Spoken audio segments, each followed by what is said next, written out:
સંસારી જીવના ભાવ મરણો ટારવા કરુણા કરી શરિતા વહાવિશુદાતણી પ્રભુ વીરતે સંજીવની શોષાતી દેખી શરિતને કરુણાભિના હૃદય કરી મુનિકુંદ સંજીવની સમય પ્રાપ્ત તણે ભાજન ભરી કુંદ કુંદ રચ્યું શાસ્ત્ર સાથિયા અમૃતે પૂર્યા ગ્રંથાધિરાજ રામા ભાવો બ્રહ્માંડના ભર્યા અહો વાણી તારી પ્રશમ રસભા વિનિતરતી મુમુક્ષુને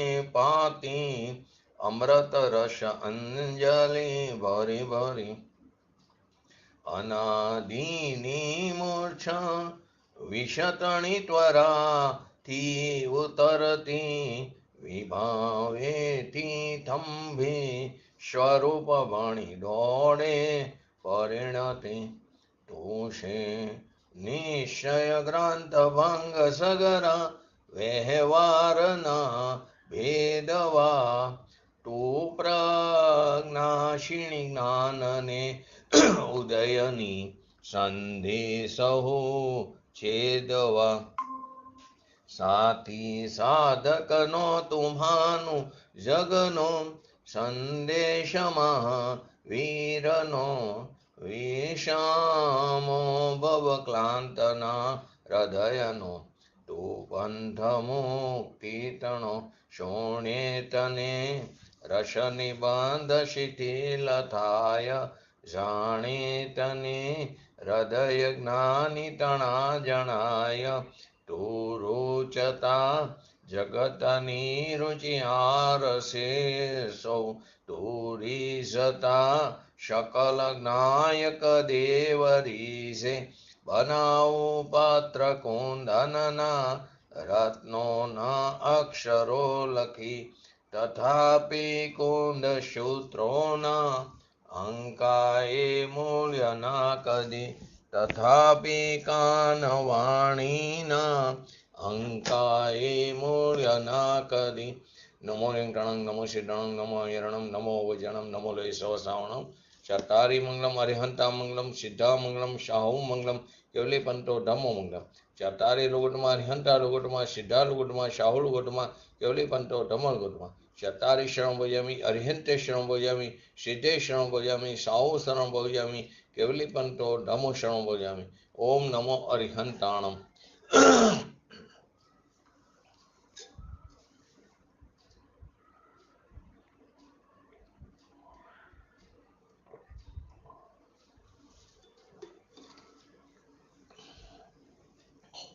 સમયસર ગ્રંથાધિરાજ 153 નંબરનો કરસ નિજરા અધિકારનો પૂજ્ય ગુરુદેવશ્રીના પ્રવચનના આધારે આપણે સમજી રહ્યા છીએ. તો પહેલા એનું હરિગીત જોઈ લઈ. કર્મ ફરનો ત્યાગી કર્મ કરે નથી, પ્રતીત થતું નથી. જો અવસ્થાથી આવી પડતું કર્મ જ્ઞાનીને કદી, તો પરમ જ્ઞાન સ્વભાવમાં જ્ઞાની અકંપ રહે અહો. તે કર્મ કરતો કે ન કરતો કોણ જાણે તે કહો. તેમાં એમ કહેવા માંગે છે કે જેણે કર્મનું ફળ છોડી દીધું છે તે કર્મ કરે છે એવી પ્રતીતિ આચાર્ય ભગવાન કે અમે એટલે જ્ઞાની કે અમે કરી શકતા નથી, પરંતુ જો કદાચ જ્ઞાનીને આવું કર્મ અવસ્થાથી એટલે વશ વિના આવી પડે તો પણ જે જ્ઞાની પોતાના અકંપ પોતાના પરમ જ્ઞાન સ્વભાવની અંદર સ્થિત છે, પોતાના ભગવાન આત્મામાં જે સ્થિત છે તે જ્ઞાની કર્મ કરે છે કે નહીં તે કોણ જાણે.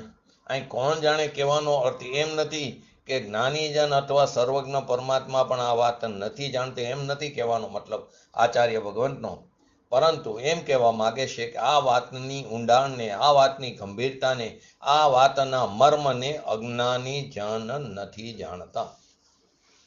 એમાં છેલ્લે આપણે ભરત ચક્રવર્તીની વાત લીધી હતી કે 96,000 સ્ત્રીઓ એટલા એને પુત્રો હોય, એ શરીર આદિની ક્રિયામાં, વિષય વાસના આદિમાં હોય તો ભરતેજ વૈભવની અંદર એને વિકલ્પનો રસ નહોતો, પણ આવી પડેલો રાગ. રાગ અવસ્થતાથી આવી પડેલો. દુનિયાને શું લાગે લૌકિકમાં કે તે ભોગવે છે, પરંતુ તે વખતે પણ તે તેનું જ્ઞાન જ કરે છે. ધ્યાનમાં નિર્વિકલ્પ થઈ જાય છે, એ વખતે વિકલ્પ હતો એનું જ્ઞાન કરતો હતો. નીચે નિર્વિકલ્પ દશા થઈ તેનું એ જ્ઞાન કરે છે.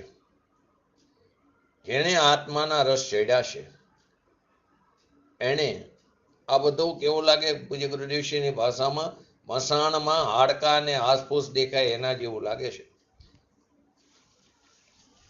સ્ત્રી, કુટુંબ, પરિવાર આદિ બધું અનુકૂળતા મુજબના મહિલાઓ, એનો જેને રસ છે એને મિથ્યા દ્રષ્ટિ કીધો. સમ્યક દ્રષ્ટિને બધું દેખાવામાં, ભોગવવામાં દેખાય, છતાં એ ભોગવતો નથી, એને જોતોય નથી. ખરેખર એ સમયે એ પોતે પોતાને જોવે છે. જે સ્વ પર પ્રકાશક જ્ઞાનની પર્યાય તે કારે તે જાતની ઉત્પન્ન થઈ તેને તે જાણે છે. સ્વ પર પ્રકાશક જ્ઞાનની પર્યાય એ સમયે એનો જે જન્મક્ષણ હતો, એની હોનાર હતી, તે કારની તે જાતની ઉત્પન્ન થઈ એને જાણે છે અને જોવે છે. અહીં કે છે એ કરે છે કે નથી કરતો એ કોણ જાણે? તને કેવી રીતે, તને શી ખબર પડે કે આ ભોગવે છે ને? તને જ્ઞાન હોય તો ખબર પડે. એ વખતે તો એ વખતે પણ એ જ્ઞાન કરે છે. સ્વચ્છંદ થઈને ભોગવે એમ નથી.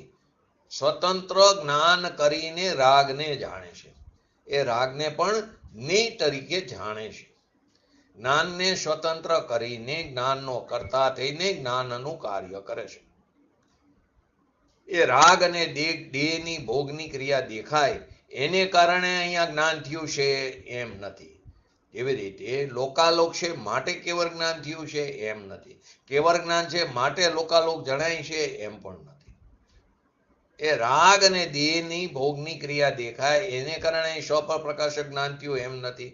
એ કારે પોતાનું સ્વ પર પ્રકાશક જ્ઞાન સ્વનો આશ્રય હોવાથી, પોતાના ભગવાન આત્માનો આશ્રય હોવાથી જે પર્યાય તેને જાણવાની પર્યાય જે પોતાથી પ્રગટ થઈ એને જાણે. ખરેખર એ સંબંધીના જ્ઞાન અને જ્ઞાન જાણી રહ્યું છે. લૌકિકમાં તો આ વસ્તુ ખ્યાલમાં નથી આવતી.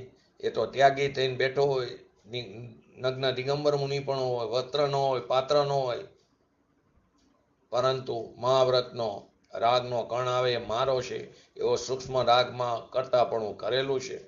એ મિથ્યા દ્રષ્ટિ છે. એને વાસ્તવમાં આત્માનો રસ નથી, એને રાગનો રસ છે. અને એની ઓપોઝિટ કોઈ જ્ઞાની હોય, ગ્રસ દશામાં હોય, ભોગ અને રાગમાં દેખાય તોય કહે કે રાગ અને ભોગમાં આવ્યો નથી, એ તો પોતાના જ્ઞાન સ્વભાવમાં સ્થિર છે. આ જે ફરક છે, આ જે આંતરો છે, એને કોણ જાણે? એ કરે છે કે નથી કરતો એ કોણ જાણે? એ જ્ઞાની જ્ઞાનીની વાતને જાણે. અજ્ઞાની એ ઊંડાણને સમજતા નથી. જ્ઞાની ને પર વશે કર્મ આવી પડે તો પણ જ્ઞાની જ્ઞાનથી ચલાયમાન થતો નથી. એ પોતે જ્ઞાતા દ્રષ્ટા છું એવી મારી જે ચીજ છે ત્યાંથી એ ચલાયમાન થતો નથી, ખસતો નથી. ગમે તેવા વૈભવ આદિમાં પડ્યો હોય, વિષય વાસનામાં પડ્યો હોય, પણ પોતાનું જ્ઞાન સ્વરૂપ છે ત્યાંથી તે ખસતો નથી. જ્ઞાનથી ચલાયમાન થતો નથી. જ્ઞાન સ્વરૂપમાં છે, એની દ્રષ્ટિ ત્યાં છે. તેથી તે જ્ઞાની રાગ અને બાહ્યની ક્રિયાને કરે છે કે નથી કરતો તે કોણ જાણે? આ વસ્તુને ગંભીરતાથી સમજવું પડે. અને અજ્ઞાની આ ઊંડાણને સમજતા નથી અને પછી એ તત્વની વાતનો વાસ્તવમાં વિરોધ કરે છે. સોનગઢનો નહીં પણ ખરેખર વાસ્તવમાં તત્વની વાતનો વિરોધ કરે છે. ખરેખર એ પોતે પોતાનો વિરોધ કરી રહ્યો. કેમ કે એ વાત એને બેસતી નથી એટલે પોતે પોતાનો વિરોધ કરે છે. પૂજ્ય ગુરુદેવશ્રીના સમયમાં જ્ઞાનમતીજીની વાત આવતી. એ શું કહેતા? ભવી હે કે અભવી કોણ જાણે, એ તો કેવરી જાણે. એમ નથી. પોતે પોતાને સમ્યક દર્શન થયું હોય, પ્રગટ થયું હોય, એના ભાવશ્રુત જ્ઞાનની અંદર તે વેદન થાય છે, એ જાણે છે મને મારા આત્માનો અનુભવ થયો છે. હવે આ વાત બેસે નહીં એટલે વિરોધ કરે. જ્ઞાનથી અચલાયમાન એ જ્ઞાની કર્મને રાગને ભોગને કરે કે નથી કરતો એ કોણ જાણે? તો કે જ્ઞાનીની વાત જ્ઞાની જ જાણે, જ્ઞાનીની રમતો જ્ઞાની જ જાણે. ભરતની વાત કરી. ભરતેશમાં રોજમાં કેટલી સ્ત્રીઓ સાથે એના લગ્ન થાય, છતાં તે રાગમાં રંગાયેલો નથી. એ તો જ્ઞાનના રસમાં રંગાયેલ છે, આત્માના રસમાં રંગાયેલ છે. એની સાથે રાવણનો પણ એક્ઝામ્પલ છે. એ બધું ભોગવતો તો અજ્ઞાન ભાવે, સ્ફટિકના બંગલાને એને બધાને, પણ એ અજ્ઞાન દશા હતી એની. જ્ઞાનીની વાત જ્ઞાની જાણે, એટલે કે જ્ઞાનીના પરિણામને જાણવાનું સામર્થ્ય જ્ઞાનીનું જ છે. કેમ કે ધર્મી જીવના પરિણામ એ ક્રિયાકાંડના સમયે પણ રાગથી ભિન્ન પરિણામ છે. એ પરિણામ જાણવાનું કામ, એ પરિણામ જાણવાનું સામર્થ્ય અજ્ઞાનીનું નથી. કેમ કે પોતે સંયોગ છોડીને બેઠો હોય એમ કે અમે ત્યાગી છીએ અને આને સંયોગ છે માટે ભોગી છે, એ તને કેવી રીતે ખબર પડે? કેમ કે સંયોગમાં પણ જ્ઞાનમાં સ્થિર છે. જ્ઞાની સંયોગમાં પણ પડેલો હોય છતાં એ સમયે પણ એ પોતાના જ્ઞાન સ્વભાવમાં સ્થિર છે. એની પરિણીતિ શુદ્ધ જ્ઞાયક તરફ ધકેલી છે. જ્ઞાન સ્વપર પ્રકાશક પણ પડ્યો છે. એ બહારની ક્રિયામાં કામમાં આવ્યો જ નથી, નીકળો જ નથી. અને શું મને બહારનો વૈભવવાદી ત્યાગ કર્યો એટલે ત્યાગી, એમ નથી. અંદરથી રાગ દ્વેષનો ત્યાગ થવો જરૂરી દ્રષ્ટિમાંથી. પોતાનો ભગવાન આત્મા વિતરાગ સ્વરૂપ એની પ્રતીત અને એના જ્ઞાનમાં જે વિતરાગતા આવે એને અહીંયા સમ્યક દર્શન અને જ્ઞાન કીધું. રાગ સાથે હોય છે, અવિરત કીધું ને, છતાં એ રાગ એ દોષ છે. પણ જે સમ્યક દર્શન છે મોક્ષનો માર્ગ અંદર પ્રગટ થયો છે, એ વિતરાગ દશા છે. એટલે કે ચોથા ગુણસ્થાનથી લઈને બધાને જ્ઞાની જ સમજવા. ઘણાનો મને એને છઠે સાતમે અહીંયાથી જ્ઞાની એમ નથી. પોતાના સ્વભાવનું વેદન થયું એ બધા જ્ઞાની છે. શુદ્ધ ઉપયોગ જેને પ્રગટ થયો છે એ જ્ઞાની છે. અવિરત સમ્યક દ્રષ્ટિ ચોથે, દેશ વિરત સમ્યક દ્રષ્ટિ પાંચમે, બધા જ્ઞાની છે. આહાર વિહાર કરતા મુનિઓ છઠ્ઠે, આહાર વહારનો વિકલ્પ હોય છઠ્ઠે. બધી બાહ્ય ક્રિયા કર્મ એને પ્રવર્તે છે. એને રાગની અને જળની શરીર આદિની ક્રિયા ચોથા પાંચમા ગુણસ્થાને પ્રવર્તે છે. છઠ્ઠા ગુણસ્થાને રાગની અને જળની ક્રિયા પ્રવર્તે, વિષય વાસના નો હોય ચોથે પાંચમે, તો પણ જ્ઞાન સ્વભાવથી અચલિત હોવાને લીધે એ પોતાના જ્ઞાયક સ્વભાવથી ચલિત થતો નથી. ચાહે રાગનો વિષય આવે, લડાઈનો આવે, લડાઈની ક્રિયા હોય, પણ અંદરથી પોતાના જ્ઞાન સ્વભાવથી ચલિત થતો નથી. લડાઈમાં ઉભેલો દેખાય, પરંતુ એની દ્રષ્ટિ તો પોતાના ભગવાન આત્મા તરફ જામી છે, એનાથી ચલિત થતો નથી. ભલે રાગ હોય, ભલે લડાઈની ક્રિયા હોય, કે ભલે વિષય કશાયની ક્રિયા હોય દેહ આદિની, ચોથા પાંચમા ગુણસ્થાને છઠ્ઠે નથી હોતી. તો કે એ જ્ઞાન સ્વભાવથી અચલિત હોવાને લીધે કોણ? ચોથો, પાંચમો અને છઠ્ઠાના જ્ઞાની. એ જ્ઞાનીને આહાર વિહાર શરીર આદિની ક્રિયા, વિષય કસાય આદિની ક્રિયા ચોથે અને પાંચમે ગુણસ્થાને પ્રવૃત્તિ હોય, અને દેહની ક્રિયા પણ એ જાતની પ્રવૃત્તિમાં હોય, છતાં તે જ્ઞાન સ્વભાવથી ચલિત થતો નથી. જ્ઞાન સ્વભાવથી અચલિત હોવાને લીધે શાસ્ત્ર જ્ઞાનની વાત નથી, પોતાના આત્મ સ્વભાવના જ્ઞાનની વાત છે. નિશ્ચયથી તેઓ બાહ્ય ક્રિયા કર્મના કરતા નથી. ખરેખર શરીરની ક્રિયા થાય, વાણીની ક્રિયા થાય, છઠ્ઠા ગુણસ્થાને લખવાની પણ ક્રિયા થાય, તાડપત્રી ઉપર શાસ્ત્રોની રચના કરે ને એ ક્રિયા પણ થાય, પણ એ બધું જ્ઞેયમાં જાય છે, પરજ્ઞેયમાં. લખવાની ક્રિયા જડની છે, તે જ્ઞેય છે. એના પ્રત્યે જ્ઞાનનું પરિણમવું એના પ્રત્યે જ્ઞાનનું પરિણમવું, એટલે કે જે ચીજ છે એ જ્ઞેયાકારે જ્ઞાનનું થવું એ એની પોતાની ચીજ છે. લખવાની ક્રિયા આદિ શરીરની ચાલતી હોય, સમકીથી ચોથા પાંચમા ગુણસ્થાને વિષયની વાસના આદિ એની ક્રિયા હોય, એ મુનિને આહાર વિહારનો વિકલ્પ હોય, મુનિઓ શાસ્ત્રોની રચના કરતા હોય તાડપત્ર આદિ ઉપર, એનો વિકલ્પ હોય, પણ અંદર જ્ઞાન સ્વરૂપથી ચલિત થતા નથી. શુભ ઉપયોગ છે ભૂમિકા અનુસાર અશુભથી બચવા માટે, પરંતુ તે સમયે પણ એની પરિણીતિ શુદ્ધ પરિણીતિ ભગવાન નાયક તરફ ધકેલી છે, અને સ્વભાવના જોરે ફરી સ્વભાવમાં સ્થિત થવાનો એનો પુરુષાર્થ પણ પ્રબળ હોય છે. કેમ કે રાગ એ હું છું, હું કરું છું ને આ ક્રિયા મારી છે એવું એ જ્ઞાનીને હોતું નથી. નિશ્ચયથી તેઓ બાહ્ય ક્રિયા કર્મના કરતા નથી. રામચંદ્રજીનું પણ એક્ઝામ્પલ પૂજ્ય ગુરુદેવશ્રીએ આપેલું. સમકીથી સીતાજીને રાવણ લઈ ગયા, તો રામ એ જ પર્યાયમાં મોક્ષ પામવાના બલભદ્રમાં છે ને, 9 બલભદ્રની અંદર રામ 8મા બલભદ્ર માંગી તુંગીથી તે મોક્ષ પામ્યા છે. એ જંગલમાં પૂછે, સીતા મારી સીતા, પહેલા 7 ગતપંથાથી અને 8મા રામ બલભદ્ર એ માંગી તુંગીથી ને 9મા બલભદ્ર બલરામ એ સ્વર્ગમાં છે. અત્યારે જશે મોક્ષે પણ અત્યારે સ્વર્ગમાં છે. તો એ સીતા મારી એ બધો વિકલ્પ ક્રિયા થાય, પણ એ જ્ઞાનથી ચલાયમાન થતા નથી.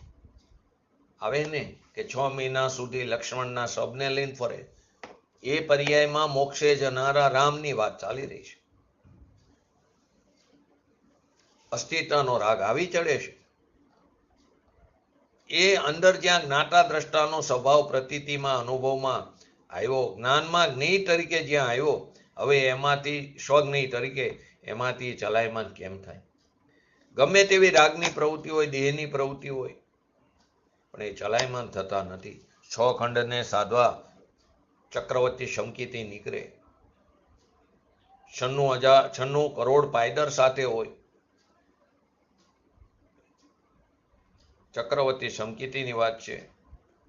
તીર્થંકર પણ હોઈ શકે, પદવીનો ધારક છે ને, 3 શાંતિનાથ, કુંઠુનાથ, હરનાથ ચક્રવર્તી હતા, તીર્થંકર હતા. એ 6 ખંડ સાધવા નીકળે છે, પણ અંદરમાં સોગાનીજીમાં આવે ને દ્રવ્ય દ્રષ્ટિ પ્રકાશનમાં, પણ અંદરમાં તો પોતાના અખંડ આત્માને સાધે છે. એ વખતે પણ એની અખંડ ધારામાં દ્રષ્ટિએ પડી છે, એમાં એ સ્થિર છે. એટલે જ્ઞાનીના પરિણામને જાણવાનું સામર્થ્ય અજ્ઞાનીનું નથી. જ્ઞાનીની વાત જ્ઞાની જ જાણે. જો બહારની પ્રવૃત્તિથી એનું મૂલ્ય કરવા જાય, આંખ ટાંકવા જાય, તો એ કિંમત હાથ નહીં આવે. એટલે બાહ્ય ક્રિયાથી ધર્માત્માનું મૂલ્યાંકન ન થઈ શકે. જ્ઞાનના જ કરતા છે. જેને જ્ઞાન પ્રગટ થયું છે એની બાહ્ય ક્રિયા પણ અનુકૂળ જ હોય, સરસ જ હોય, પણ એટલી બાહ્ય ક્રિયા હોય ને અંદર સ્વભાવનું જ્ઞાન પ્રગટ ન થયું હોય, એ આપણે નક્કી નથી કરી શકતા. જ્ઞાનના જ કરતા છે. પોતાનો ભગવાન આત્મા જેને દ્રષ્ટિમાં આવ્યો છે તે જ્ઞાન અને આનંદની પર્યાયનો જ કરતા છે. એ વખતે એને રાગ અને શરીરની ક્રિયા જે થાય એ જ્ઞેય તરીકે છે. એને જ્ઞાન તરીકે જાણવાની ક્રિયા કરે, એનો સ્વપર પ્રકાશ સ્વભાવ છે. અંતરંગ મિથ્યાત્વના અભાવથી, અંતરંગમાં રાગની એકતા બુદ્ધિનું જે મિથ્યાત્વ ટરવાથી, અને યથાસંભવ કશાયના અભાવથી.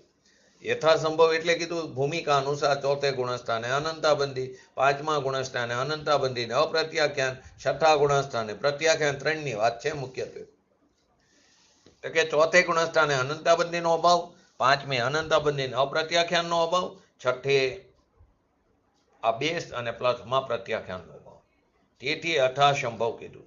તેથી તે ગુણસ્થાનને યોગ્ય યથાસંભવ કશાયના અભાવથી એમના પરિણામ ઉજ્જવળશે, અને એ ઉજ્જવળતાને ખાલી જ્ઞાની જ જાણે છે. અજ્ઞાની મિથ્યા દ્રષ્ટિ તે ઉજ્જવળતાને જાણતા નથી.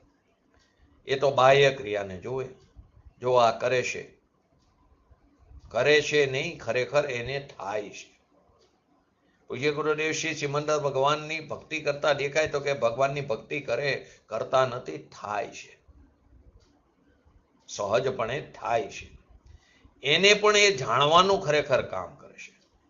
મિથ્યા દ્રષ્ટિ તે ઉજ્જવળતાને જાણતા નથી, કેમ કે મિથ્યા દ્રષ્ટિ બહિરાત્મા, 3 પ્રકારના છે ને, બહિરાત્મા, અંતરાત્મા ને પરમાત્મા. તો મિથ્યા દ્રષ્ટિ તો બહિરાત્મા છે, કેમ કે એની દ્રષ્ટિ ક્યાં છે? બાહ્ય ઉપર છે, દેહ ઉપર, રાગ ઉપર, વાણી ઉપર, સંયોગો ઉપર. એ બહારથી જ ભલું બુરું માને છે. બહારનો ત્યાગ હોય તો ભલો, અને બાહ્યનો ત્યાગ ન હોય અને ભોગ હોય તો એ ખરાબ, ભૂંડો. પણ બાહ્યનો ત્યાગ નથી ને અંદર અત્યાગમાં રોકાય છે, તો પણ તેની દ્રષ્ટિમાં તે નથી. ધર્મીની દ્રષ્ટિમાં તો પોતાનો ભગવાન આત્મા એની ઉપર અંદર એની દ્રષ્ટિ સ્થિર છે, તે ચલાયમાન થતો નથી. બહારથી ભલે ત્યાગ ન હોય, બહારથી જ ભલું બુરું માને છે બહિરાત્મા. અંતરાત્માની ગતિને માટે બહિરાત્મા જાણી શકતા નથી. અંતરાત્માની ગતિને અંતરાત્માની દ્રષ્ટિ થઈ અને અંતરાત્મા પ્રગટ થયો, જાણ્યો. એ બહિરાત્મા બાહ્યની પ્રવૃત્તિ અને રાગને દેખનારા એ એની ઉજ્જવળતાને કેવી રીતે જાણી શકે? બહારનો ત્યાગ કરીને બેઠો હોય, હજારો રાણી, કુટુંબ, કબીલા, શરીર, એનો ત્યાગ કર્યો હોય, શરીરમાં કપડાનો ટુકડો ન હોય, વસ્ત્રોનો પણ ત્યાગ કર્યો હોય, નગ્ન દિગંબર મુનિપણું પણ ધારણ કર્યું હોય, છતાં અંદરમાં રાગ અને ક્રિયા હું કરું છું એવી દ્રષ્ટિ છે, તો તે મિથ્યા દ્રષ્ટિ છે. અને બાહ્ય ચક્રવર્તીના રાજમાં પડેલો હોય, 96 કરોડ પાયદળના લશ્કરમાં હાથીના હોદે જાતો દેખાય, પરંતુ એમાં થતો રાગ એનું એક જ્ઞાન કરે છે, પોતાના સ્વભાવથી ચલાયમાન થતો નથી. જ્ઞાન સ્વભાવથી એ ચલાયમાન થતો નથી. ચલાયમાન થઈને રાગ મારો છે, એ ક્રિયા હું કરું છું એવી એની દ્રષ્ટિ નથી. માટે કીધું જ્ઞાનીની વાત જ્ઞાની જ જાણે. આપણે બાહ્ય ક્રિયાથી ધર્માત્માનું મૂલ્યાંકન નક્કી કરી, એ ખરેખર યોગ્ય નથી. જ્ઞાનીના પરિણામ જાણવાનું સામર્થ્ય અજ્ઞાનીનું હોતું નથી. એ તો બહારના અત્યાગ ઉપર માફ કરે છે. જો આને ક્યાં ત્યાગ છે? એને સ્ત્રીનો ત્યાગ નથી, કુટુંબનો ત્યાગ નથી, વૈભવનો ત્યાગ નથી, અને આ તો ત્યાગી થઈને બેઠો છે. પણ ત્યાગ શેનો? અહીં તો જેને રાગનો ત્યાગ કરી અને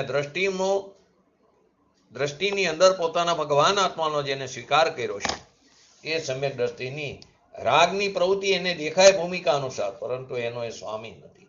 એમાં એની કર્તા બુદ્ધિ નથી. એ મારાથી થાય એમ માનતો નથી. અને અજ્ઞાની બહારની નગ્ન દિગંબર મુનિપણું, પંચમહાવ્રતના પરિણામ, એ મારી ક્રિયા છે, મારું સ્વરૂપ છે, એનાથી હું ત્યાગી છું એમ માને છે, તે મિથ્યા દ્રષ્ટિ છે.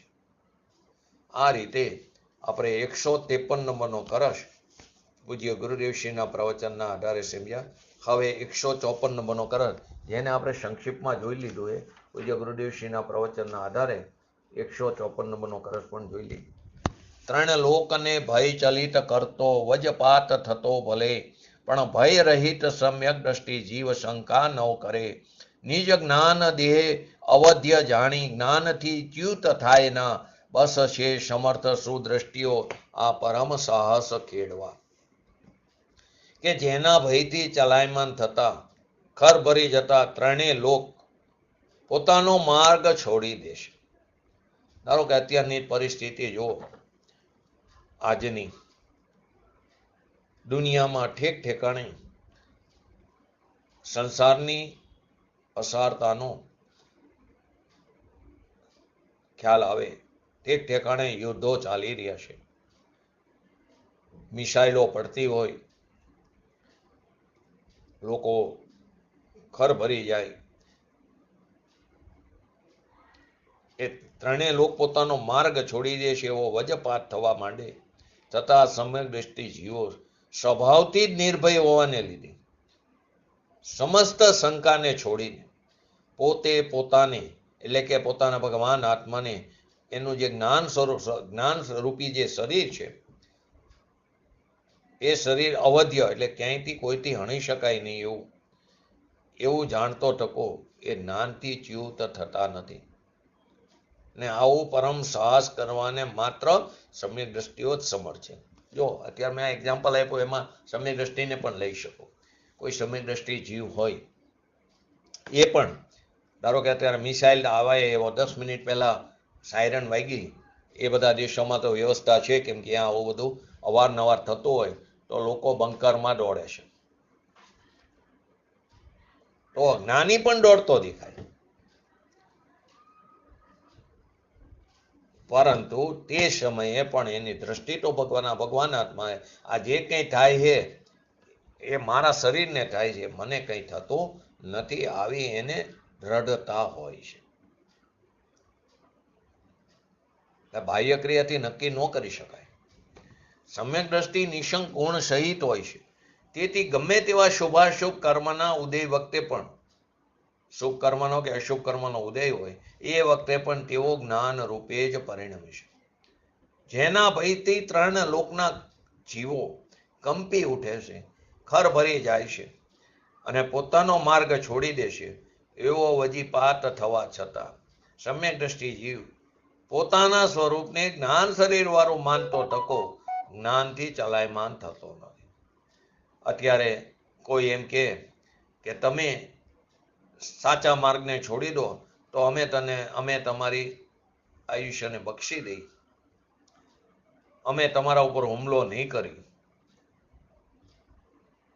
કેટલા લોકો છોડી દે? ઘણા બધા અજ્ઞાનીઓ તો છોડી દે. જ્ઞાની હોય એ પોતાના સ્વભાવથી ચલાયમાન થતો નથી, પોતાના અંદર જ સ્થિર હોય છે.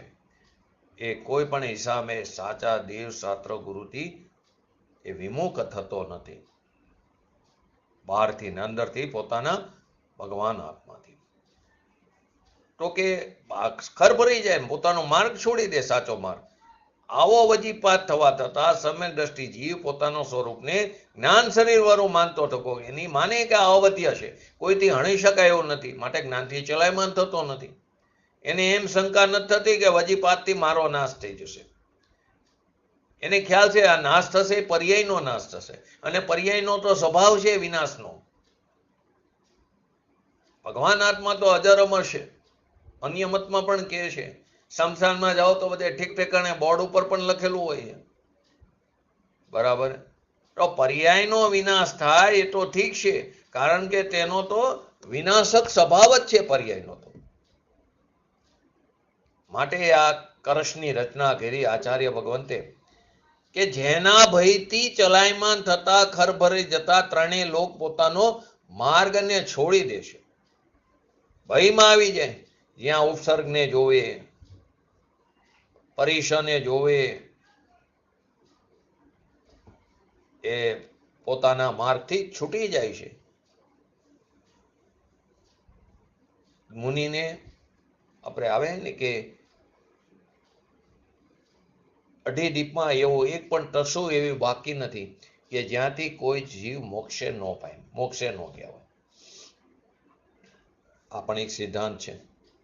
અને સાથે એક બીજો પણ સિદ્ધાંત છે, 15 કર્મભૂમિ સિવાય ક્યાંયથી પણ જીવ મોક્ષે જઈ શકતો નથી. બે વસ્તુને ન સમજી તો વિસંગતા ઊભી થાય. અઢી દીપની અંદર 15 કર્મભૂમિ છે, 30 ભોગભૂમિ છે, 2 સમુદ્ર પણ છે. એક બાજુ એમ કે અઢી દીપમાં એક પણ એવી તસુ બાકી નથી કે જ્યાંથી જીવ મોક્ષે ન પામ્યો હોય, અને એક બાજુ એમ કે 15 કર્મભૂમિથી જ જીવે મોક્ષે જાય, 5 ભરત, 5 ઐરાવત ને 5 વિદે, અને 10 ઉત્તમ ભોગભૂમિ, 10 મધ્યમ ભોગભૂમિ, 10 જગન્ય ભોગભૂમિ, અને કાલોદરી ને લવણ સમુદ્ર. તો એમાં આ જ વસ્તુ છે કે મુનિરાજ છે 6ઠા 7મા ગુણસ્થાનમાં ઝૂલતા, એ જ્યારે 6ઠા ગુણસ્થાનમાં હોય ત્યારે એમના ઉપર ઉપસર્ગ આવી શકે પૂર્વના અશાતાવેદનીય કર્મના ઉદયને કારણે. એના પરિણામના આધીને કર્મનો બંધ થયો હતો. તો પૂર્વ ભવનો કોઈ વેરી, એને એમ લાગે કે હું એનું વેર લઉં છું, ખરેખર એ સમયે મુનિની એવી જ દશા થવાની હતી. એ મુનિને 6ઠા ગુણસ્થાન, 7મામાં કોઈ એને હલાવી પણ શકતા નથી. એ 6ઠા ગુણસ્થાનમાં એ મુનિરાજ હોય ત્યારે એને અહીંયાથી ઉપાડે છે અને સાતમામાં તો પછી કંઈ કરી નથી શકતા, તો તરત એ ગમે ત્યાં ઘા કરે છે ઉપરથી. તો એ જ વખતે સાતમા ગુણસ્થાનમાં પોતાના સ્વભાવમાં સ્થિર થાય છે અને એ જ વખતે સપક શ્રેણી માંડીને કેવળ જ્ઞાન પ્રગટ કરે, એ જે જગ્યાએ પડે એની સમ શ્રેણી ઉપર બિરાજમાન થાય. માટે એ અપેક્ષાએ કહેવાય કે અઢી દીપની અંદર એક પણ એવી તસુ બાકી નથી જ્યાંથી કોઈ જીવ મોક્ષે ન પામે. એટલે દરેક તસુ એ તસુ સિદ્ધ ક્ષેત્ર છે.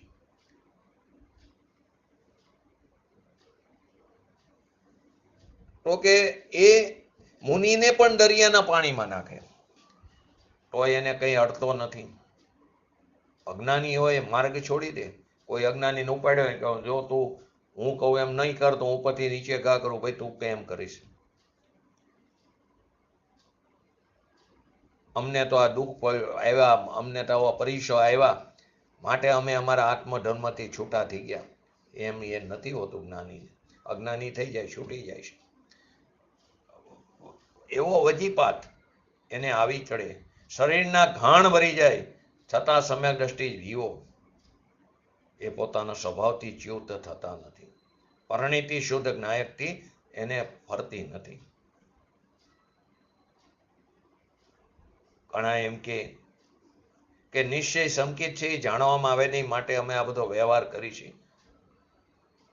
સમ્યક દ્રષ્ટિ જાણવામાં આવે નહીં એટલે કે અત્યારે ધર્મ પ્રગટ ન થાય માટે અમે તો અત્યારે વ્યવહાર કરી છે. તો એ ખરેખર એ જે બોલે એ જ વસ્તુ સૂચવે કે તું મિથ્યા દ્રષ્ટિ છે. અત્યારે પણ ધર્મ પ્રગટ થઈ શકે છે. સમ્યક દ્રષ્ટિ જીવો જેની સ્વભાવથી, જેને પોતાના ભગવાન આત્માનો અંતર અનુભવ થયો છે, જેને જ્ઞાન થયું છે, સમ્યક દ્રષ્ટિ ઉપર વજીપાત પડે, અંદરથી અગ્નિની ધાર આવે તથા સ્વભાવથી નિર્ભય હોવાને લીધે હું જ્ઞાન સ્વરૂપ છું, મારા કિલ્લામાં રાગનો પ્રવેશ નથી, મારા કિલ્લાની અંદર પરીક્ષોનો પ્રવેશ તો છે જ નહીં, એવો મારો દુર્ગ કિલ્લો છે, અભેદ કિલ્લો છે. ધર્મી જીવ એને કહીએ કે જેને આત્મજ્ઞાન થયું છે, એને સમ્યક દર્શન જ્ઞાનની, સમ્યક દર્શનની સાથે જ્ઞાનની સાથે સમ્યક દર્શન આદિ પ્રગટ થયું છે. એવો જીવ વજીના માટે ઘણ પડતા હોય, વજના માટે, તો પણ સ્વાભાવિકથી કેવા નિર્ભય છે. સંકિતના 8 આચાર છે ને, તો કે 8 અંગ. તો સ્વભાવથી જ નિર્ભય હોવાને લીધે સમસ્ત શંકાને છોડીને, મને કંઈક થાય છે એવી શંકા છોડી દીધી, એને કંઈ થતું નથી. એ તો પોતાનો ભગવાન આત્મા આનંદનો નાટ એનો એને અનુભવ થઈ ગયો છે. વજમાં જેમ સોયનો પ્રવેશ નથી એમ મારા સ્વરૂપમાં રાગ અને ક્રિયાનો પ્રવેશ નથી.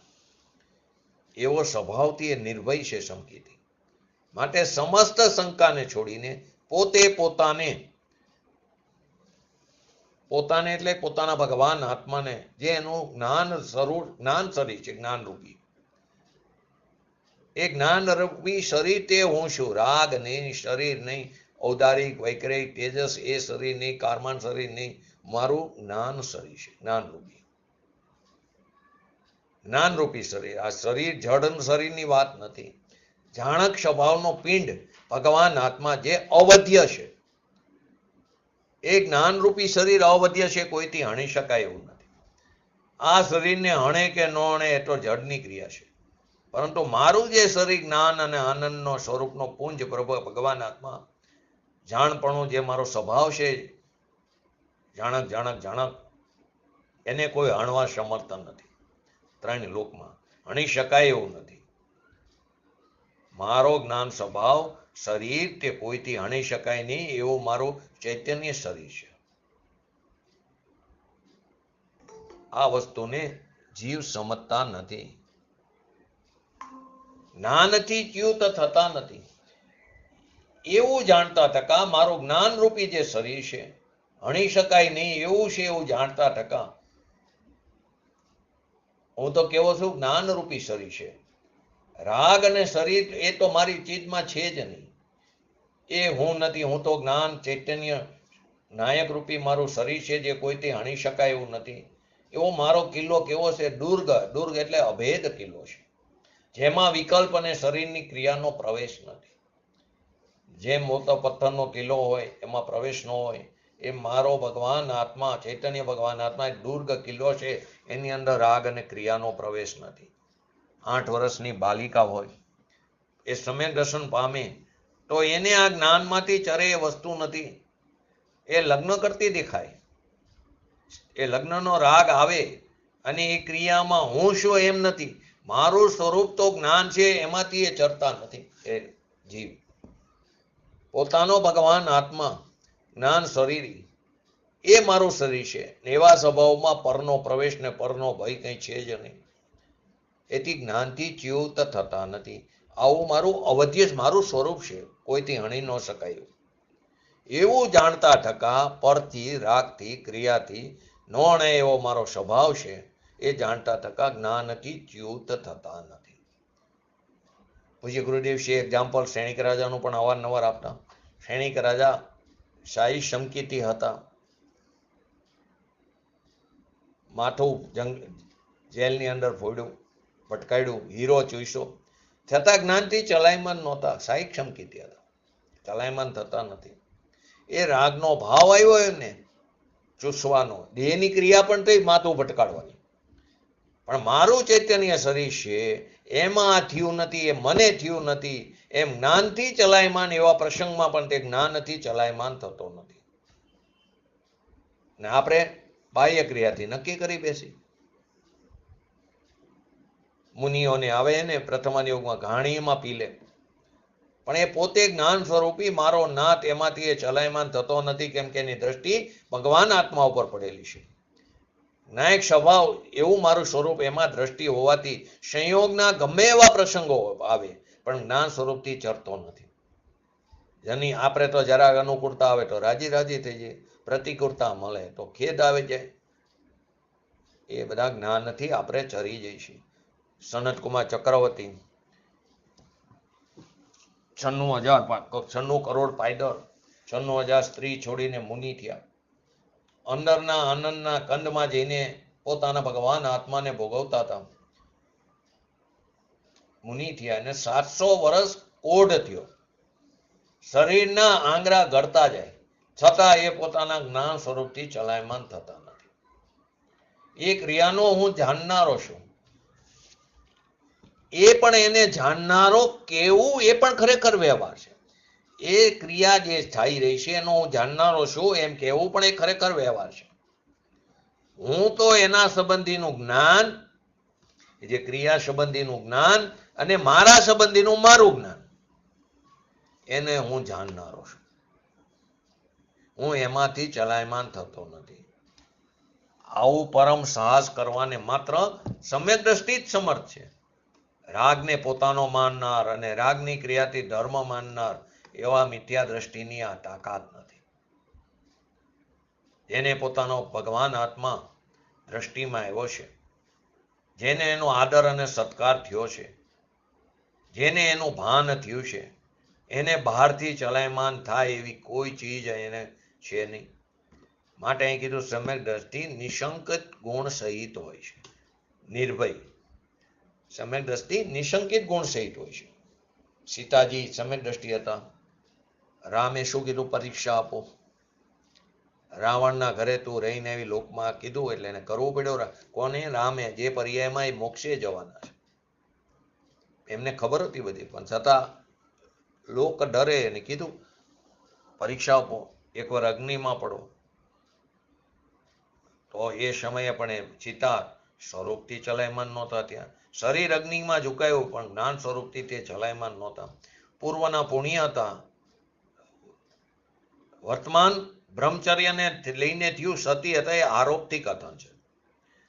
એ પૂર્વના પુણ્ય હતા એને લઈને થયું. એ બ્રહ્મચર્યથી થયું એ કેવું? એ ચરણાનિયોગની પદ્ધતિ છે. બાકી તો એનું બ્રહ્મચર્ય એ તો પોતાના સ્વભાવમાં સ્થિર થયા, રહીમાં ચૈમાં, એ એનું બ્રહ્મચર્ય છે. એના જોરમાં અગ્નિમાં ઝંપલાયું તોય કે જ્ઞાનથી ચલાયમાન નહોતા. હું તો જ્ઞાતા દ્રષ્ટા છું. થાય તે ક્રિયાનો જાણનાર મારામાં રહીને હું જાણું છું. આ સમ્યક દ્રષ્ટિનું સામર્થ્ય સાહસ છે. આવું પરમ સાહસ કરવાને સમય દ્રષ્ટિ જ સમર્થ છે. રામચંદ્રજીને ખબર હતી સીતાજી સતી છે, પણ બાહીમાં રાવણના ઘરે ગયા હતા, લૌકિક ખાતર પરીક્ષા કરી. એમને એ જાતનો રાગ આવ્યો. સીતાજી જ્યારે અગ્નિમાંથી બહાર આવ્યા ત્યારે એમને કીધું, સીતાજી હાલો હું તમને હવે પટરાણી બનાવું. ત્યારે સીતાજી કે બસ, સંસાર બસ થઈ ગયો, હવે હું પટરાણી તરીકે આવવા માંગતી નથી. હું પંચમ ગુણસ્થાન અંગીકાર કરીને સાધ્વી થઈ જઉં છું. સાધ્વી એટલે છઠ્ઠે ગુણસ્થાન નહીં, અર્જિકા. પંચમ ગુણસ્થાન અગ્નિમાં પડીને બહાર આવ્યા, પરિષદથી પાર વિતરા. રામચંદ્રજીએ કીધું પણ કે બસ થઈ ગયું સંસારની સ્થિતિ, હવે અમે ત્યાં આવવાના નથી, હવે અમે જ્યાં છીએ ત્યાં જવાના છીએ, અમે સ્વભાવમાં છીએ ત્યાં સ્થિર થવા જઈ રહ્યા છીએ. રામચંદ્રજી બળદેવ જેવા પુરુષ એ ભવમાં મોક્ષગામી છે. સીતાજી એક ભવ કરીને પછી ગણધર થવાના, તીર્થંકરના. એ પણ રાવણ તીર્થંકર થશે ને એ ગણધર થશે. પરિણામની વિચિત્રતા. સીતાજી જંગલમાં ચાલી નીકળે છે, જ્યાં સાધ્વી અર્જિકાઓ છે ત્યાં જઈને અર્જિકા બને છે. એ આખું રાજ હતું તોય મારું નથી, છૂટે તો પણ મારું નથી. આવું પરમ સાહસ કરવાને સમ્યક દ્રષ્ટિ એ જ એનામાં જ સામર્થ્ય, મિથ્યા દ્રષ્ટિને નથી. ભલે એ ઉપસર્ગ સહન કરે, પરિસર સહન કરે, પણ જેને દ્રષ્ટિ હજી સભા ઉપર નથી, મિથ્યાત્વ છે, રાગની ક્રિયાએ મારી છે અને મને એનાથી ધર્મ થાય, એ મિથ્યા દ્રષ્ટિએ સહન કરવામાં એનું સામર્થ્ય નથી. એ આકુર વ્યાકુર થઈ જાય છે. ભલે મુનિ હોય, મિથ્યા દ્રષ્ટિ હોય, મુનિ હોય તો પણ એનું કામ નથી, અને સમ્યક દ્રષ્ટિ હોય સંસારમાં હોય તો પણ એનું એ સાહસ છે, એનામાં એ સામર્થ્ય છે. મેરુ પર્વત પવનથી હલે નહીં, કંપાયમાન થાય નહીં, એમ મારો ભગવાન આત્મા બહારના ઉપસર્ગ અને પરિષદથી ચલાયમાન ન થાય. આવું સમ્યક દ્રષ્ટિનું સાહસ અને સ્વરૂપથી તે નિસર્ગ નિર્ભય છે, સ્વભાવથી નિર્ભય છે. ભય થાય, અસ્તિત્વનો ભય આવે, પણ અંતરમાં નિર્ભય છે. એક્ઝામ્પલ બીજું પણ આવે છે. ગામની અંદર પ્લેગ થયો હોય, એ જમાનામાં પ્લેગો બહુ થતા, આખું ગામ ખાલી થઈ જાય, બધા ભાગે. તો સમ્યક દ્રષ્ટિ પણ એ ગામ ખાલી થતું, એ પોતે પણ બહાર નીકળી જાય, પહેલો નીકળે. પણ એથી કરીને પરનો ડર છે એમ નથી. અસ્થિતામાં આવ્યો તે અસ્થિતાને પણ એ ખરેખર જાણનારો છે. આપણે જોઈને કોઈ ધર્માત્મા હોય તો એને એક બાજુ પ્રવચનમાં કે દવાથી રોગ સારો થતો નથી. દવા પર દ્રવ્ય છે, રોગ એ બીજું પરમાણુ છે અને દવા બીજું પરમાણુ. એકબીજાને અડતું નથી તો પછી કેવી રીતે એ કરી શકે? અને એને તાવ આવે તો સૌથી પહેલા એ દવા લેતો દેખાય, એમ લાગે આ બોલે છે કંઈક ને કરે છે કંઈક. માટે જ કીધું ને, જ્ઞાનીની વાત જ્ઞાની જાણે. એ સમયે દવા લેતો દેખાય, પરંતુ એના અભિપ્રાયમાં પડેલું છે કે આ જે કંઈ થઈ રહ્યું છે એ મારા અસાતા વેદનીય કર્મના ઉદયને કારણે, મારે પૂર્વે કરેલા પરિણામોને આધીન. અને એને જ્યારે એને યોગ્ય સાતા વેદનીયમાં ફરશે ત્યારે દવા નિમિત્ત છે. એ દવાથી થાય એવું એના અભિપ્રાયમાં નથી. બોલે પણ ખરો કે તમે સારી દવા આપી, મને ઉતરી ગયું બધું. માટે કીધું જ્ઞાનીની વાત જ્ઞાની જાણે. અસ્થિતાનો રાગ આવે એને પણ એ અસ્થિતાને જાણનારો છે. માટે સમ્યક દ્રષ્ટિ નિશંકિત ગુણ સહિત છે. તેથી ગમે તેવા શુભાશુભ કર્મના ઉદય હોય, અંદરમાં શુભ અશુભ ભાવ થાય કે બહારમાં શુભ અશુભ સંયોગ પ્રતિકૂળ હોય, એ વખતે પણ તેઓ જ્ઞાન રૂપે જ પરિણમે છે. રાગ રૂપે કે પર રૂપે પરિણમતા નથી. એ જ્ઞાન રૂપે જ, આત્મ સ્વરૂપે જ પરિણમે છે. ગમે તેવા શુભાશુભ કર્મનો ઉદય. જેના ભયથી 3 લોકના જીવો કંપી ઉઠે, જેના ભયથી 3 લોકના જીવો ભાગે, ખર ભરી જાય. કારા હજારો નાગ જંગલમાં નીકળતા હોય, ધ્યાનમાં બેઠા હોય, અન્ય અજ્ઞાની હોય, રાડ નાખી જાય. એ કાર્ય પણ એ જ્ઞાન સ્વરૂપથી ચડતા નથી. કેમ કે હું જ્ઞાન ચૈતન્ય મૂર્તિ ભગવાન આત્મા છું. મેરુ પર્વત થી હલે તો મારો આત્મા, જો મેરુ પર્વત પરથી હલે તો મારો આત્મા પરથી હલે. વ્યવહાર એ તો રાગ છે, એ રાગની ક્રિયા પણ શંકિત વિનાની, એ બધું મિથ્યાત્વ સહિત છે. માટે કે જેના ભયથી ત્રણ લોકના જીવો કંપી ઉઠે, ખરભરી જાય, પોતાનો માર્ગ છોડી દે, એવો વજીપાત થવા છતાં સમ્યક દ્રષ્ટિ જીવ પોતાના સ્વરૂપને, જ્ઞાન સ્વરૂપ શરીરને માનતો, જ્ઞાન સ્વરૂપ મારું શરીર છે, આ શરીર જે છે જળ શરીર, તે હું નહીં, રાગ તે હું નહીં, સંયોગો મને અડતા જ નથી. કોણ કહે છે કે જેને પોતાનો ભગવાન આત્મા અનુભવમાં જાણવામાં આવ્યો કે મારા શરીરને કોઈ વજપાતનો ઘા પડે એ છે નહીં, અગ્નિના અંગારા ઉપરથી પડતા હોય તો મને નુકસાન કરે છે કે નહીં, મને કંઈ કરી શકતું નથી, મારો ને એનો અભાવ છે. હું તો જ્ઞાન સ્વરૂપે પરિણમનાર છું. તે વખતે અગ્નિની જે ક્રિયા થાય એ વખતે જરી રાગ થયો, બેને હું જ્ઞેયાકારપણે જ્ઞાનપણે પરિણમનારો તે હું છું. એ જ્ઞેય સંબંધીનું જે જ્ઞાન થયું એ જ્ઞેયાકાર જ્ઞાન, તે જ્ઞાનને હું જાણનારો છું. તેની એમ શંકા નથી કે આ વજીપાતથી મારો નાશ થઈ જશે. પર્યાયનો વિનાશ થાય તો એ તો ઠીક જ છે, એ તો નાશ થવાને લાયક છે. હું તો અવિનાશી છું. ત્રણ કારે હું અવિનાશી છું ને એ પર્યાય ત્રણે કારે નાશવાન છે. મારે ને એને કોઈ મેર નથી. પર્યાયનો વિનાશ થાય તો ઠીક છે, કારણ કે તે તેનો સ્વભાવ છે વિનાશી. મારો ભગવાન આત્માનો સ્વભાવ અવિનાશી છે. ભક્તાંબરની અંદર આવે છે ને, સંવર્તક વાયરો વાય મોટો તો પણ મેરું હલે નહીં. એમ બહારના પ્રતિકૂળતાના ગંજ લાગી ગયા હોય, અનુકૂળતાના પણ ગંજ હોય તો પણ જ્ઞાની જ્ઞાનથી ચલતો નથી. આવું આનું સ્વરૂપ છે. આ પ્રમાણે આ 154 નંબર આપણે સંક્ષિપ્તમાં પહેલા સમજ્યા હતા. હવે આજે આપણે 228 નંબરની ગાથા, એમાં હવેની બધી ગાથામાં આચાર્યએ સમ્યક્ત્વના 8 અંગની ચર્ચા કરી છે. તો પહેલા સમયસર ગાથા 228 એનું હરિગીત જોઈ લઈએ, સંક્ષિપ્તમાં એને સમજીએ, પછી આગળ પૂજ્ય ગુરુદેવશ્રીના પ્રવચનના આધારે. સમ્યક્તવંત જીવો નિશંકિત, તેથી છે નિર્ભય અને તે સપ્ત ભય પ્રવિમુક્ત, તેથી તે નિશંક છે. નિશંકિત અંગનું સ્વરૂપ બતાવનારી ગાથાની રચના કરી છે આચાર્ય ભગવંતે. સમય દ્રષ્ટિ જીવો કેવા હોય છે? નિશંક હોય છે. નિશંક હોય છે તેથી નિર્ભય હોય છે, અને કારણ કે સપ્તભયથી રહિત હોય છે તેથી નિશંક હોય છે. 10 લક્ષણ પર્વની અંદર પ્રતિક્રમણમાં આ ગાથા આવે એ બધી, અને આપણે બોલી પણ છે અર્થ, 8 અંગ આવે છે. તો સમ્યક દ્રષ્ટિ જીવો નિશંક હોય છે તેથી નિર્ભય હોય છે, કારણ કે સપ્તભયોથી રહિત હોય છે તેથી નિશંક હોય છે. ક્યાં હે સપ્તભય?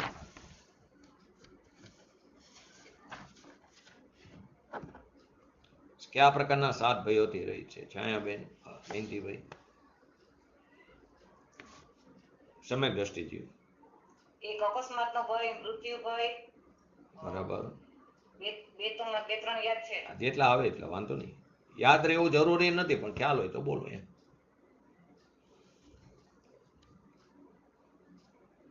આલોકનો ભય, પરલોકનો ભય 2, અરક્ષા ભય 3, અગુપ્તિ ભય 4, 5મું મરણ ભય જે તમે બોલ્યા, 6થું વેદના ભય, અને 7મું અકસ્માત ભય. તો આ 7 પ્રકારના ભયોથી સમકીતી રહિત હોય છે. તો સપ્તભયથી રહિત હોય છે તેથી નિશંક હોય છે. આચાર્ય અમરચંદ્ર દેવે એની સ્પષ્ટતા કરતા લખ્યું કે સમ્યક દ્રષ્ટિ જીવ સદાય સર્વ કર્મ ફળોના ફળ પ્રત્યે નિરભિલાષ હોવાથી કર્મ પ્રત્યે અત્યંત નિરપેક્ષપણે વર્તે છે. શું કીધું? સમ્યક દ્રષ્ટિ જીવ સદાય સર્વ કર્મોના ફળ પ્રત્યે, એની અંદર બંને આવશે, ઘાતી અને અઘાતી. એ ફળ પ્રત્યે તે નિર્વિલાસ હોવાથી કર્મ પ્રત્યે અત્યંત નિરપેક્ષપણે વર્તે છે. તેથી તેઓ ખરેખર અત્યંત નિશંક, એટલું નિશંક નથી, અત્યંત નિશંક અને દારૂણ નિશ્ચયવાળા એટલે કે દ્રઢ નિશ્ચયવાળા હોવાથી અત્યંત નિર્ભય છે એમ સંભાવના કરવામાં, સંભાવના એટલે એમ યોગ્યપણે ગણવામાં આવે છે. આચાર્ય જયસેનજીએ પણ તાત્પર્ય વૃત્તિમાં આ જ પ્રકારનો અર્થ કર્યો અને એમણે વિશેષમાં 7 ભયના નામ પણ કીધા, જે આપણે બોલ્યા કે સમ્યક દ્રષ્ટિ આ 7 પ્રકારના ભયોથી રહી છે. અરક્ષા ભયને અવાણ અત્રાણ ભય પણ કહેવામાં આવે છે. જે જયસેનજીની તાત્પર્ય વૃત્તિમાં એ નામ જોવા મળશે. આ ગાથાની વિશેષતામાં શંકા શબ્દનો અર્થ ભય કરવામાં આવ્યો છે. આપણે જે શંકા બોલીએ એ નથી. સપ્તભયથી રહિત સમ્યક દ્રષ્ટિને નિશંક અથવા નિશંકિત અંગોનો ધારી કહેવામાં આવ્યો. સમદભદ્ર વગેરે આચાર્ય દેવે શંકાનો અર્થ અહીંયા સંદેહ પણ કર્યો.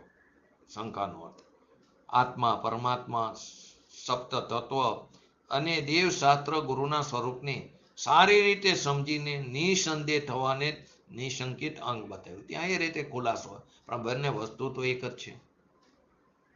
જેવી રીતે આપણે કહીએ કે જૈન તત્વજ્ઞાન પ્રત્યે નિસંદેહ એટલે કે દ્રઢ શ્રદ્ધાન હોવું અને સપ્તભયથી રહિત થવું એ જ સમ્યક દ્રષ્ટિનું નિશંકિત અંગ છે. કારણ કે સમ્યક દ્રષ્ટિની નિર્ભયતાનો આધાર પણ જીનદેહ દ્વારા પ્રતિપાદન તત્વજ્ઞાનમાં જ છે. જેમાં એમ બતાવવામાં આવ્યું કે પ્રત્યેક દ્રવ્ય સ્વતંત્ર છે, પ્રત્યેક દ્રવ્ય સ્વતંત્ર છે અને સ્વયં જ પોતાના પરિણમનનો કરતા ધરતા છે. પ્રત્યેક આત્મા પોતાના જીવન, મરણ અને સુખ દુઃખનો સ્વયં જ જવાબદાર છે. આ પરિણમનમાં ઇનેન્દ્ર, જીનેન્દ્ર, દેવેન્દ્ર, સુકેન્દ્ર કોઈ પણ હસ્તક્ષેપ કરી શકતા નથી. બનારસીદાસજીએ નાટક સમીક્ષાની અંદર સપ્તભયોના નામ અને સ્વરૂપને 2 છંદોમાં સમજાવ્યા. ઈય ભવ ભય પરલોક ભય મરણ વેદના જાન અરનચ્છા અનગુપ્ત ભય અકસ્માત ભય સાત દશધા પરિગ્રહ વિયોગ ચિંતા ઈષ્ટ ભવ દશધા પરિગ્રહ વિયોગ ચિંતા ઈય ભવ દુર્ગતિ ગમન ભય પરલોક માનીએ प्राणनी को हरण मरण से कहावे सोई रोगादिक कष्ट य वेदना बखानिए रक्षक हमारो को नाही अनरक्षा भय चोर भे विचार अनगुप्त मन जानिए अनचिंत्यो अब ही अचानक कहा तो होड़ ऐसी भय अकस्मात जगत में जानिए आलोक भय, परलोक भय, मरण भय, वेदना भय, अरक्षा भय, अगुप्त भय ने अकस्मात भय. आ 7 प्रकारना भयथी सम्यक दृष्टि रहित होय छे. जगतमां क्षेत्र, वस्तु आदि 10 प्रकारना बाह्य परिग्रहोना वियोगनी चिंता करवी ते आलोक भय छे. जगतनी अंदर क्षेत्रनी, वास्तुनी आदि 10 प्रकारना बाह्य परिग्रहोनी वियोगनी चिंता करवी ते आलोक भय छे. आगला भवमां दुर्गति गमननो भय ए परलोक भय कहेवामां आवे. 10 प्रकारना प्राणोना हरणनो भय ए मरण भय कहेवामां आवे. रोगो वगैरे थवानो भय ए वेदना भय छे. अमारो रक्षक कोई नथी ए प्रकारनी आ व्याकुलता ते अरक्षा भय छे. ચોરોના ભયનો વિચાર તે અગુપ્ત ભય અને અચાનક કોઈ આપત્તિ ન આવી જાય એવી ચિંતાને અકસ્માત ભય કહેવામાં આવ્યો છે. પૂજ્ય ગુરુદેવ વિશેષમાં આ ગાથાને સંક્ષેપમાં કીધું. સમ્યક દ્રષ્ટિ જીવ પુણ્ય અને પાપ આ બધા કર્મોના ફળ પ્રત્યે તે નિર્ભિલાષ હોય છે. જે રીતે તેઓ પાપના ફળ પ્રત્યે પણ અરુચિવંત હોય છે, પાપનું ફળ ભોગવવા નથી ઈચ્છતા, તેવી રીતે પુણ્યના ફળમાં પણ તેમને રુચિ નથી હોતી. પુણ્ય ફળથી તાત્પર્ય એ છે કે પુણ્યોદયથી પ્રાપ્ત થતા ભોગ સામગ્રી પ્રત્યે પણ સમ્યક દ્રષ્ટિ જીવ કેવા હોય નિર્ભિલાષી હોય છે. સંપૂર્ણ કર્મ ફળ પ્રત્યે નિર્ભિલાષી હોવાથી જ્ઞાની કર્મો પ્રત્યે પણ અત્યંત નિરપેક્ષ ભાવથી વર્તે છે. તેનાથી તેઓ અત્યંત નિશંક છે, નિર્ભય છે. જેને પોતાના ભગવાન આત્માનું ભાન થયું છે, વેદન થયું છે, તેઓ અત્યંત નિશંક અને નિર્ભય થઈ છે, નિર્ભય હોય છે. કારણ કે તેઓ એવું વિચારે શરીરનો સ્વભાવ તો નાશવાન છે,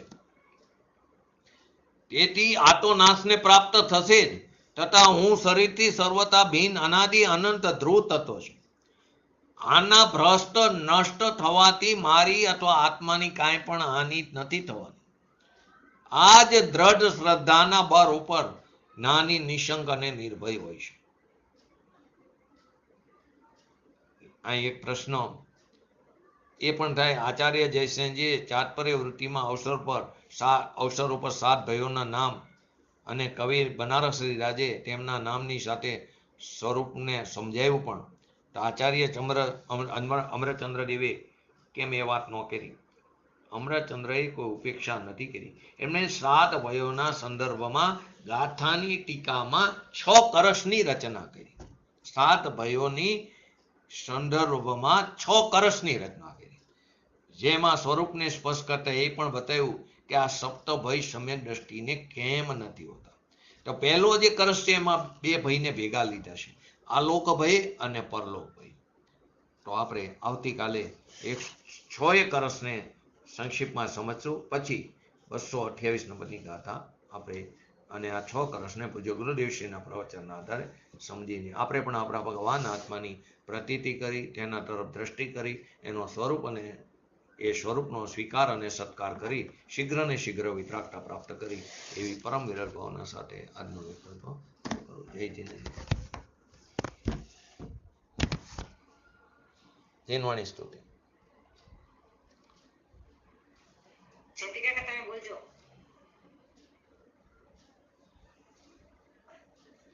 यह जिनवाणी की स्तुति अल्प बुद्धि हमसे बिनती करे प्रेमा का मोहिना हे जिनवाणी भारती तो ही जपो दिन रे जो तेरा शरणागत है जो पावे सुख चैन जावानी के ज्ञान दे सूझे लोकालो सोवाणी मस्तक चढ़ो सदा देत हो दो.